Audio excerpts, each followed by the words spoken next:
ماي 2018 الرباط اعلنت على قرار مفاجئ. وزير الخارجيه المغربي ناصر بوريطه خرج في ندوه صحفيه وكيقول ان المغرب قرر قطع العلاقات الدبلوماسيه ديالو مع ايران. خبر ما كانش عادي، ماشي غير قطع علاقات بين جوج دول، ولكن رساله سياسيه قويه وسط واحد المرحله اقليميه مرونه. السبب كان اتهام ايران بتقديم دعم عسكري ومالي لجبهه البوليزاريو عبر حزب الله اللبناني من خلال السفاره الايرانيه اللي كاينه في الجزائر. اتهام خطير بزاف. ايران فات هذا الشيء وحزب الله حتى هو نفى، وبالطبع الجزائر حتى هي غادي تنفي، ولكن المغرب كان متاكد من داك الشيء اللي كيدير. السؤال هنا واش الموضوع غير دعم عسكري ولا كاين حسابات اكبر من هذا الشيء؟ باش نفهموا خاصنا نرجعوا شويه للور في 1979.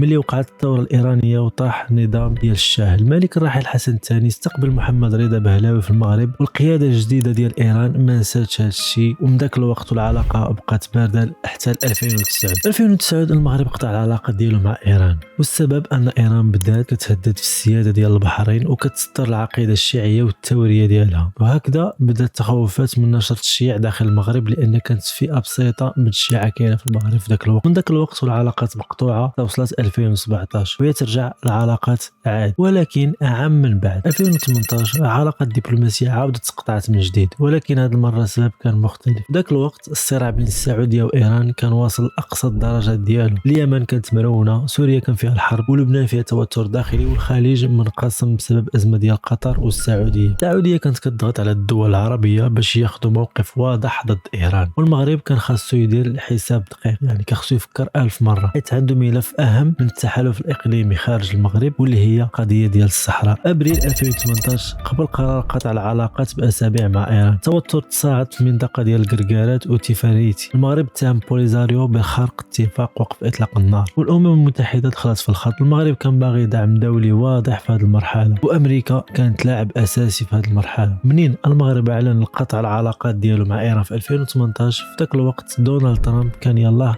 رأس امريكا، خرج امريكا من التحالف النووي اللي كان داروا مع بايدن. الا بغيتي تفهم الاتفاق النووي خاصك ترجع تفرج في هذا الفيديو. امريكا دارت تصعيد كبير ضد ايران، عقوبات اقتصاديه قاصحه وخطاب هجومي وتهديدات مباشره، وفي نفس الوقت دخل واحد الاسم قوي للبيت الابيض اللي هو جون بولتون. جون بولتون كان معروف بمواقف متشدده ديالو ضد ايران وكذلك ضد البوليزاريو في الصحراء. المغرب كان عارف ان المرحله الجديده في امريكا كان خاصها تعامل بذكاء وبحرص، وكذلك بالنسبه للمغرب اي تحرك دبلوماسي خارج البلاد كان عنده علاقه بالصحراء، يعني اي اتفاق قدر يتبرم اول حاجه خص تتفق عليها هو ان الصحراء مغربيه. وفي نفس الوقت المغرب كان محتاج انه يضمن الاداره الامريكيه وتبقى داعمه للموقف ديال الصحراء، وهنا جات الخطوه الذكيه ديال المغرب. منين بدات امريكا بالضغط على ايران باش يوقفوا تخصيب اليورانيوم باش ما يوصلوش للقنبله النوويه، اخطر ما كاين فيك يا قنبول، المغرب غادي يبان في الصف ديال امريكا، وهكذا القرار ديال قطع العلاقات مع ايران ولا رساله غير مباشره لامريكا. المغرب حليف موثوق واقف معكم في ملف ايران. من غير هذا الشيء كاين اسباب اخرى، هو ان ايران عبر حزب الله كانت كتدعم البوليزاريو عسكريا. حزب الله بالنسبه لامريكا واسرائيل منظمه خطيره، اذا الرباط لعبت في قضيه حساسه عند امريكا اللي عندها علاقه بحزب الله والبوليزاريو. ذاك الوقت السعوديه كانت في صراع اقليمي مفتوح مع ايران، واليمن مرونه حتى كما ذكرنا قبل، ولبنان حتى فيها توترات. المنطقه كلها كانت مقسومه بين محورين، محور ديال السعوديه والامارات ومحور ديال قطر وتركيا. المغرب كان في موقف صعيب، من جهه خاصو يحافظ على العلاقات ديالو مع السعوديه اللي كانت في الحرب مع اليمن، ومن جهه اخرى ما بغاش يدخل في صراعات مفتوحه وباغي يبقى محايد في السياسه الخارجيه ديالو. لكن قرار قطع العلاقات مع ايران اعطاه نقاط اضافيه عند السعوديه وعند امريكا، يعني ضرب عصفورين بحجر واحد. بعد اشهر بدات الامور تتعقد، المغرب انسحب من التحالف العسكري في اليمن مع السعوديه، خصوصا بعد اغتيال الصحفي خاشقجي في تركيا. المغرب رفض انه يستقبل ولي العهد السعودي محمد بن سلمان اللي كان في زياره للمغرب، لان السعوديه كانت في ذاك الوقت هجمت السياده المغرب، وتم كذلك استدعاء السفير المغربي في السعوديه. وكذلك المغرب رفض انه يمشي للمؤتمر ديال وارسو اللي كان مدعوم من طرف امريكا باش يزيدوا يعزلوا ايران اكثر.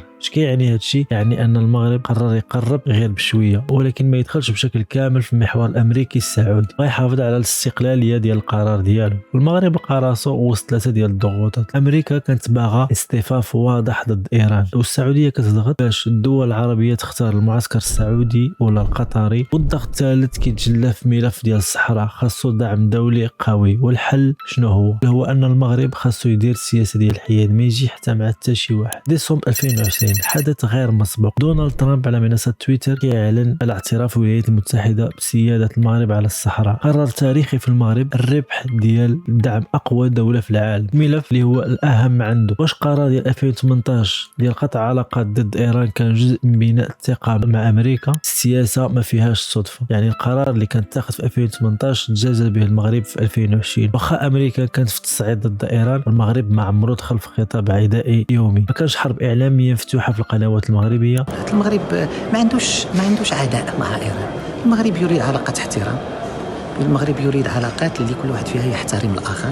ما كانش تصعيد عسكري. المغرب بدا كيخدم بسياسه نحافظوا على المصالح بلا ما نحرقوا المراحل، حيت منطقه الشرق الاوسط في ذاك الوقت كانت على سبب في اي لحظه ترون. ازمه الخليج بين السعوديه وقطر، المغرب اختار الحياد، ما جا لا من جهه ديال السعوديه ولا من جهه ديال قطر، وعرض الوساطه بين هاد الدولتين والحفاظ على العلاقات ديالو مع الجميع. ونفس المنطق دار بالنسبه للعلاقات مع ايران، قطع علاقات رسمي ولكن بلا تصعيد دائم. وهكذا المغرب بعث رساله كبرى وعطى اشارات ثلاثه ديال الجهات. عطى اشاره لامريكا، احنا حلفاء استراتيجيين ويمكن الاعتماد علينا. وبالنسبه للسعوديه، المغرب كان متفهم المشكل بينه وبين قطر، وكان ما بين الدولتين مقترح الوساطه بيناتهم. والسؤال كيجي من بعد اللي هو واش ممكن ترجع العلاقات مع ايران؟ في العلاقات الدوليه ما كاينش عدو دائم، كاين ديما المصالح. اذا تبدلت الظروف الاقليميه ولا كان تقارب جديد بين ايران ودول عربيه، ممكن حتى المغرب يعاود الحسابات ديالو. المغرب اليوم كيلعب دور اكبر في القاره الافريقيه، وكيحاول انه يوسع النفوذ الاقتصادي والسياسي ديالو، واي قرار مستقبلي يقدر يكون مبني على هذه الرؤيه هذه. 2018 ما كانش قرار عاطفي، كان خطوه في اللعبه ديال الدبلوماسيه. المغرب دار حسابه حمايه الملف ديال الصحراء كاولويه، وتقويه التحالف ديالو مع امريكا اللي هي اقوى دوله في العالم، والحفاظ على العلاقات مع الخليج، وتجنب اي تدخل في اي صراع مفتوح. السياسه ديال التوازن، وهذا هو احسن قرار دارو المغرب. وكان المغرب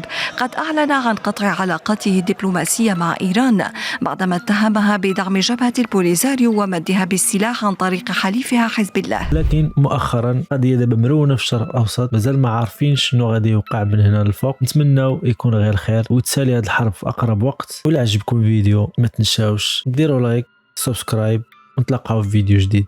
السلام عليكم. وتعرف الحكومة الجزائرية بدعمها التاريخي لجبهة البوليزاريو التي تعتبرها المملكة المغربية غير شرعية، وذلك ما دفع إلى فصول من التوتر بين البلدين.